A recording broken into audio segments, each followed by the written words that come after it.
On the tinsel front is a dramatized reading of letters written by an American soldier, Corporal Oliver Whelan, to his sister Elizabeth during World War II. These letters were discovered 4 decades after the war in the attic of a London home.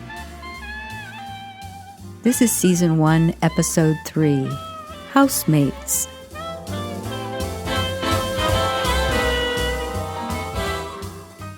February 8th, 1943. Dear Bet, I was finally able to actually meet my 2 housemates. It was Sunday and I had to work, but Bellows thankfully wasn't there. As lunch was light and cleanup went fast, I was able to get home on the early side. Lois was on a ladder in front of the house, fixing something on the roof. Problems? Don't ask. I went inside where there was a wonderful smell. Something good was in the oven. There was music coming from the backyard. I peeked out a window to see Elle and Shelley in the garden reading magazines and listening to the phonograph. The idea made me nervous, but I decided to go out and say hello. Hello. Sorry to interrupt, but I thought I should introduce myself. Well, look who's here, Shelly Ann. Our very own soldier. You must be Ollie. I'm Shelley, and this is Elle. Welcome to Snow White's house. Are you our prince? Oh, no. Sorry about waking you up the other night. What happened the other night? You were dancing with the toilet, Dumbo, don't you remember? No, but I do have a vague memory of a certain young man peering at me from his open door. I'm sorry, I didn't mean to... Don't be. She loves the attention. They wanted to know why, if I was a soldier, I was living at Lois's. I told them I was with the 1st Motion Picture Unit. Do you believe that, Shelley? Ollie's in the movies! Oh, well, I wouldn't say that. Actually, I got assigned there by mistake. I'm waiting on a transfer to a combat unit. And I'm just working in the mess hall. That doesn't matter. You work there. Have you seen any movie stars? Well, Ronald Reagan is sort of my boss. You're kidding. Calm down, Elle. And I served William Holden some corned beef hash the other day. Well, you must have me over for a visit, Private. I don't know if I can do that. Oh, yes, you can. You just have to figure out how. Elle thinks she's going to be a movie star. I don't think, Shelley. I know. I hope you don't have dinner plans, Ollie, because I cooked and there's plenty. Oh, that would be great. Are you sure? Of course. Hey, Mom! Don't call me that. She hates when we call her that. So of course we do. Dinner in 10. Are you going to be done with whatever you're doing up there? If you stop asking. Thanks, Mom. Shelley went off to the kitchen, leaving me and Elle alone. I was so nervous. God, she was beautiful and so out of my league. You know what's amazing? When I arrived in Los Angeles, I saw you at Union Station. You were at the USO booth. Now that's a coincidence. Did we talk? No, you were with some other guys. Shame it wasn't you. All those soldiers and sailors. So dear. They want to tell me their life story and hear mine in the few minutes I'm with them. I get that. If you're going off to fight and maybe die, you want to connect with as many people as you can. I wanted to add, especially with a girl as pretty as you. But I didn't have the guts. I think you're onto something there, Private. Apologies for being like all those guys, but I wouldn't mind hearing your story. Would you now? Yes. I'm from Connecticut. Where are you from? Seattle, Washington. Oh, I hear that's beautiful. It is. Our house is up on a hill and has a view of Elliott Bay with Bainbridge Island in the distance. I'd like to see that. Family? Mother and 2 brothers. How'd you end up here? Well, I confess I've always wanted to be a movie star. Always dreamed of Hollywood. I was the lead in all my high school drama productions. Juliet was my favorite. My only love sprung from my only hate, too early seen unknown, and known too late. Nice. When I graduated, I got a job as a waitress to save up money to come here. I would have made the trip a year ago, but my father got sick. The cancer, you know. I loved my dad. He was a biology teacher. Such a good man and a good father. He meant so much to me. He told me to go and pursue my dream, but I couldn't bear to leave him. When did he pass? Early last year. I'm sorry. Thanks. When he did, I was finally free to go. But I felt bad leaving my mother and my brothers. But she knew how much Hollywood meant to me. She downright insisted I go. So I got on a train. The whole family saw me off. There you go, Ollie. When I'm a star and you read it in a magazine, you can say that I told you that story in person. I'll do that. Dinner's on. We joined Lois and Shelley at the dining table. I think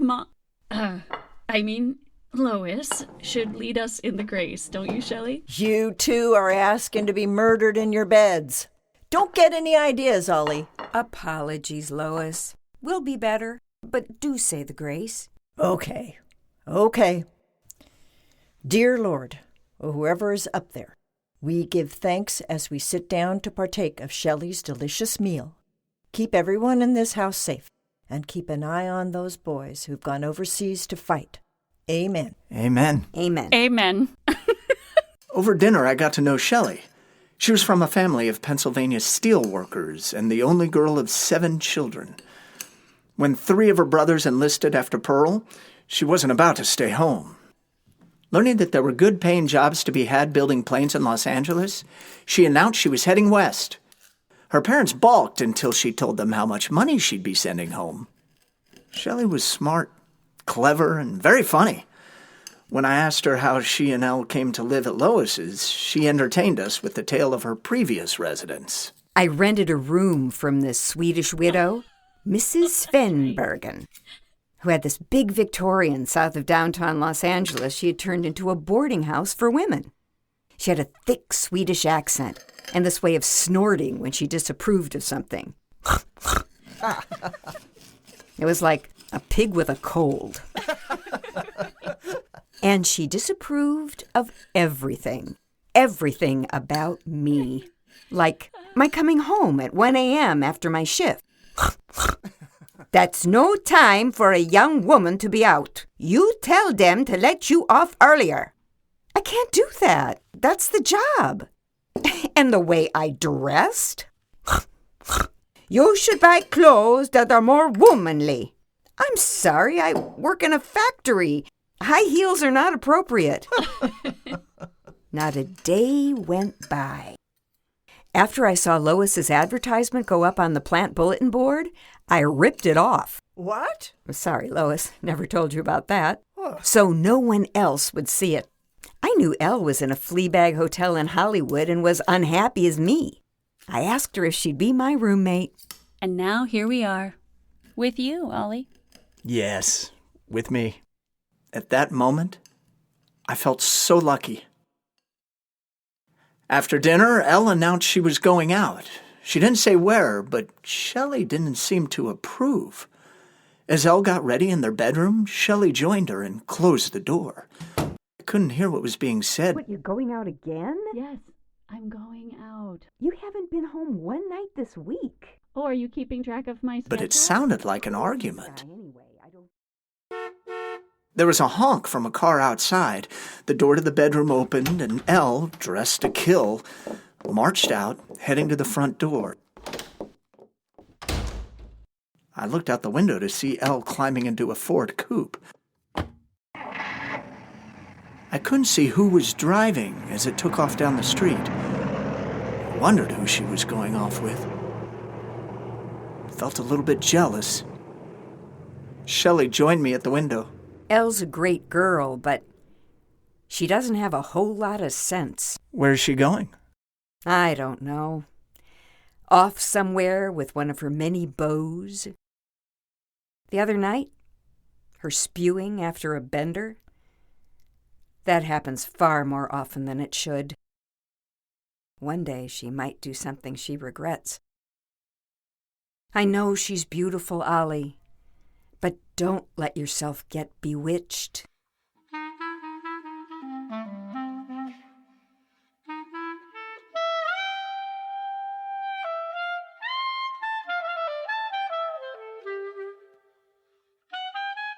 Dear Bet, it's been a tumultuous 2 days. Things have changed. Having Elle as a housemate put me on cloud 9, making the drudgery at Fort Roach, even Bellows' abuse, tolerable. Then I got another summons to Reagan's office. As it came right as we were beginning to serve lunch, Bellows was furious, but had no choice but to let me go. Thinking that perhaps my transfer had come in, I bolted out of the mess and headed to the office so fast I forgot to take off my apron.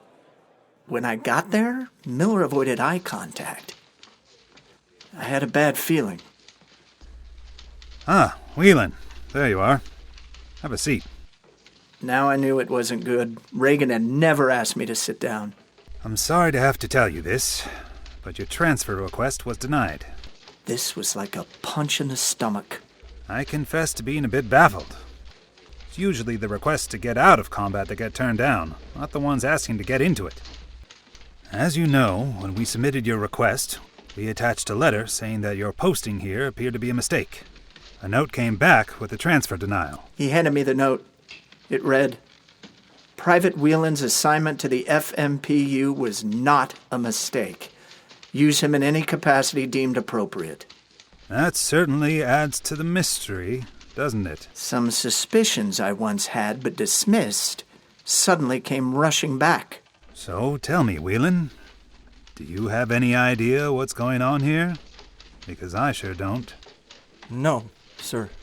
Which was a lie, because I could see Father's handwriting all over this. You sure? Yes, sir. And thank you, sir. I'll head back to the mess now, sir. Okay, then. You're dismissed. We'll get you out of there as soon as we can. Now that you've been around and see what goes on here, you might want to think about what area you'd like to work in. And we'll try our best to get you into it. Yes, sir. Thank you, sir. Somehow I was able to control the anger welling up inside me. Miller gave me a sympathetic look as I left, but I ignored it. As I headed back to the mess, I realized that my washing out of flight school had given Father an opportunity. I was too naive to see that then, but it was clear now. I was getting so angry, not just at him, but with myself, I could barely see. When I got back to the mess, Bellows was itching to give me a hard time. Oh, look, everybody, the big shot is back. So, what was that summons about, Whelan? You get a promotion or something? I ignored him, went straight to my serving station, taking the spoon from the cook who had filled in for me. Only Bellows didn't like my refusal to acknowledge him. I asked you a question, Whelan. You work for me. If you keep getting pulled away by Reagan or anyone else, I have a right to know why. In hindsight, I never should have said what I did. And I can't even begin to tell you why I said it. The only thing I can figure is that I was seized by a sudden urgent need to have some control over my life. Bellows, why don't you just shut up? What? We all know you hate your miserable little life, and you'd rather be any place but here, and you take it out on us because you can't take it out on the Army. And for a few minutes, that makes you feel a little bit better because you're making us feel worse than you. But it's not getting you out of here, is it? So maybe, instead of wasting all this energy crapping on us, why don't you ask for a transfer or do something to get the job you want and get the hell out of here? Stunned that I had barked back at him, Bellows was speechless and just looked at me with wide eyes. The mess, meanwhile, had gone dead silent. In that moment, I realized I had just done something incredibly stupid. Well, Whelan, it's good to know you have some balls. Now get out of my sight and enjoy your last moments of freedom while I report you for insubordination and disrespect of an NCO. Sarge, Don't say another word, Whelan. Just get the hell out. And so I took off my apron and headed out the door. Outside, I didn't know what to do. As I stumbled around the lot, it fully dawned on me that I could be in real trouble. I figured the smart thing to do was to go tell Reagan what happened and take responsibility. When I got to the office, Reagan wasn't there, but Miller was, looking stressed. When he saw me, he jumped up, grabbed me by the arm, dragged me down the hall to a file room, pulled me in, and closed the door. Oh, my God, Whelan. What were you thinking? So you heard? How could I not?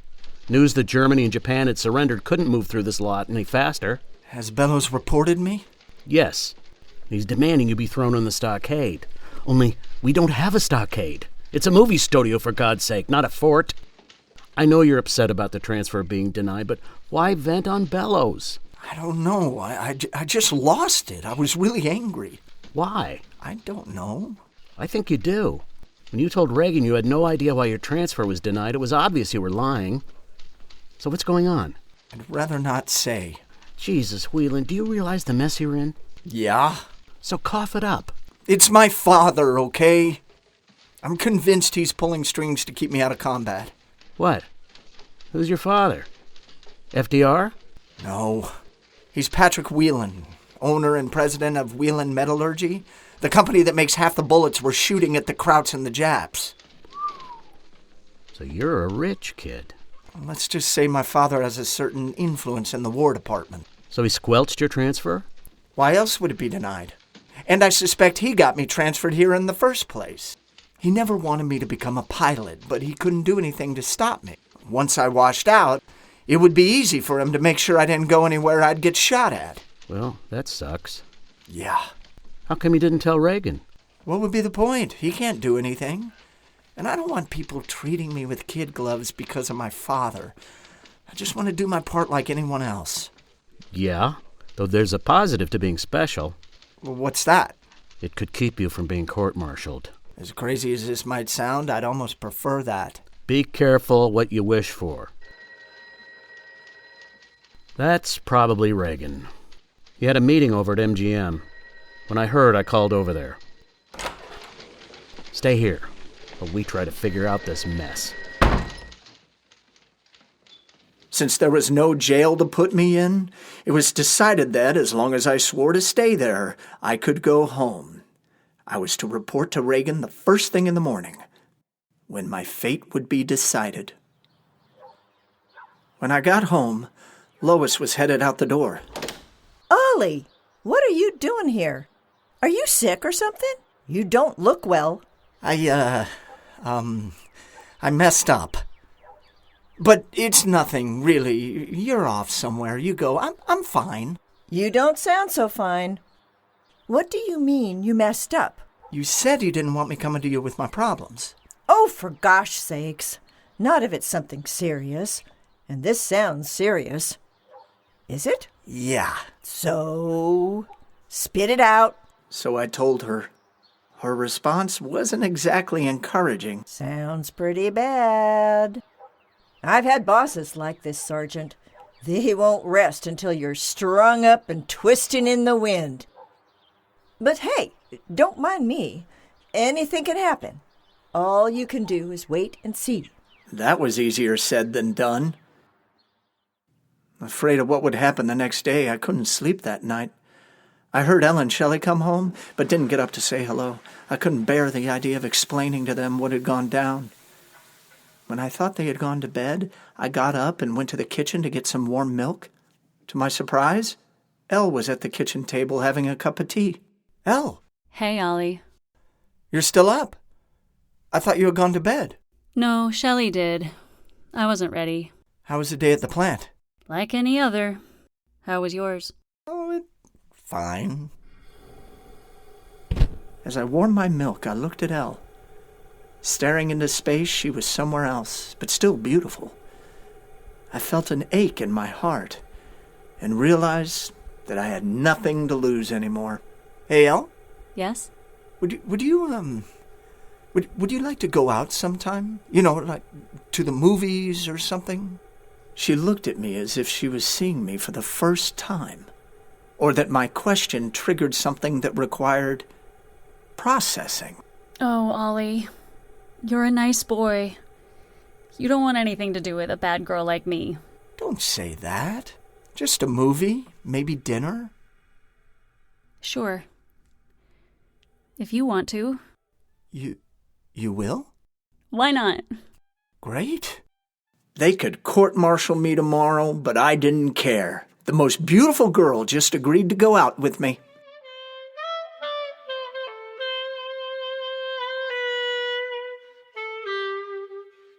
When I reported the next morning, Miller told me to go to that file room and wait. When Reagan came in and passed by, he saw me, but just glared. I sat in that damn room for 3 hours until I was finally told to come talk to Reagan. Sitting behind his desk, he clearly wasn't happy. Miller stood nearby, looking grim. Ready to fall on my sword, I had prepared a speech. Sir, I just wanted to say that I know what I did was wrong, and I take... Just shut up, Whelan. Yes, sir. I need to ask you something. Something important. Yes, sir. Can you sing? What? Can you sing? It's a simple question, damn it. Just answer it. I think so. So let's see. Sing me a song. Sir? You heard what I said. Sing me a song. You know, God Bless America?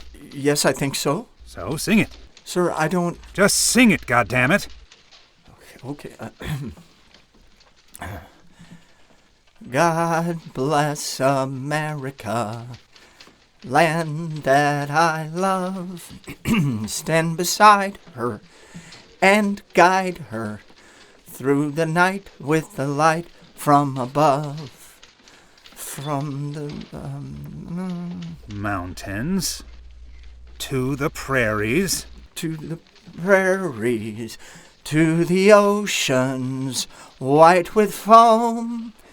God bless America, my home, sweet home. God bless America, my home, sweet home.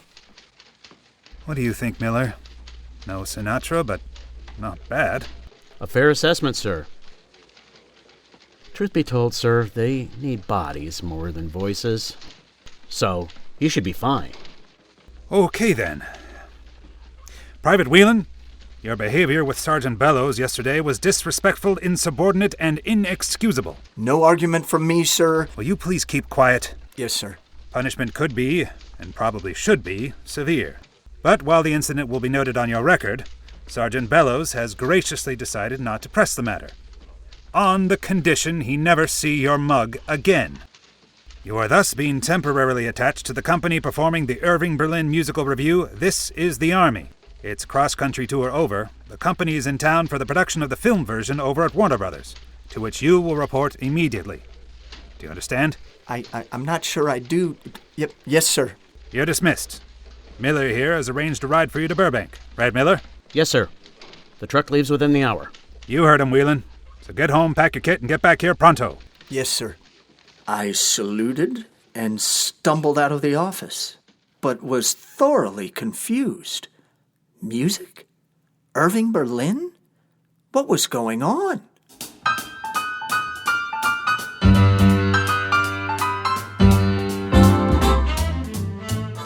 On the Tinsel Front is written, produced, and directed by Christopher Bomba.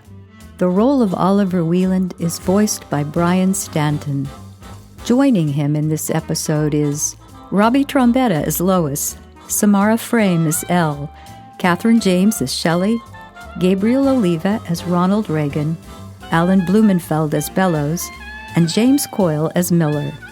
I'm Mary Bomba. While On the Tinsel Front purports to tell a true story, all the characters are fictional, except for the real-life personalities, some more recognizable than others, who actually served in the wartime positions they do here. For more information about these people, Hollywood during World War II, and the actors, visit the podcast website at onthetinselfront.com.